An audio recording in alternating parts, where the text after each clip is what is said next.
மகிழ்ச்சியுடன் சிரிக்கிறதே.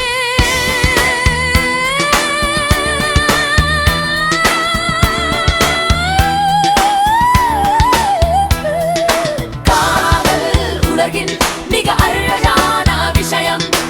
எனக்கு தெரியும், எனக்கு தெரியும் என்ற அழகால் நான் என் இதயத்தை கட்டவிழ்த்து விடுகிறேன்.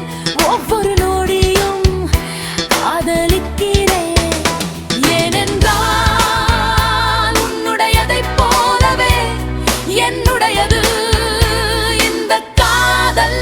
எனக்கு தெரியும், ஆசை இல்லாமல் பேரார்வம் அல்ல, வலை இல்லாமல் ட்ரெப்பீஸ் கலைஞர் நம் இருவரிலும், நம் இருவரிலும்.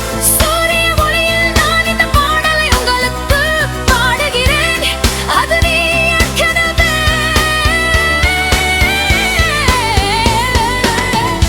என்னை நேற்று பாயிண்டில் வைத்து விட்டாய் என்று சொல்கிறது வலி. ஒரே நேரத்தில் உன் வானத்தை விட்டு நீங்கனே காதல் பெறுவீர்கள் என்று சொன்னால் நான் மிகவும் நன்றாக உணர்கிறேன். வகுப்பில் அல்லது தொலைக்காட்சி முன் என்னை திசை திருப்புகிறேன்.